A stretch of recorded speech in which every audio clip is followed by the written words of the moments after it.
मुंबईला लागून असलेल्या वसई परिसरात एका प्रियकराने आपल्या प्रियसीवर लोखंडी पाण्याने वार करून तिची हत्या केली आहे।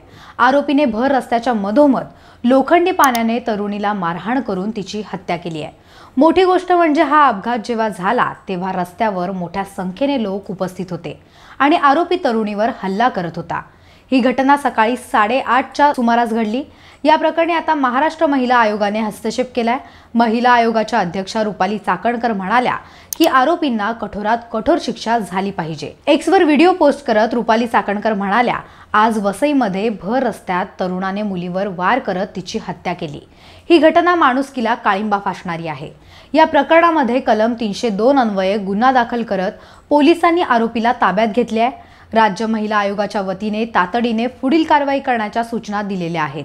वालीव पोलीस स्टेशनचे पोलीस निरीक्षक श्री जयराम रणावरे यांच्याशी मी फोनवर संपर्क साधत त्यांच्यामध्ये कलम त्याचबरोबर कठोर कारवाई करण्याच्या सूचना दिलेल्या आहेत।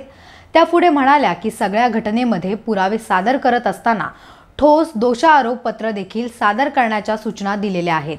खरं तर अशा घटना घडत असताना मुलांमध्ये हिंसक वृत्ती निर्माण होऊन व हत्येपर्यंत मजल जाणं, त्याहूनही बघ्यांमध्ये नागरिकांची संख्या मोठ्या प्रमाणात असताना कोणीही मदतीला न येणे हे फारच चिंताजनक आहे। राज्य महिला आयोगाच्या वतीने आरोपीवर पुढील कडक कारवाई होईपर्यंत पाठपुरावा केला जाईल। या धक्कादायक घटनेची गृहमंत्री देवेंद्र फडणवीस यांनी दखल घेतली आहे। एक्सवर पोस्ट करत त्यांनी म्हटलंय की वसईत एका तरुणीची भर रस्त्यात हत्या झाल्याची घटना अत्यंत गंभीर आणि दुर्दैवी आहे।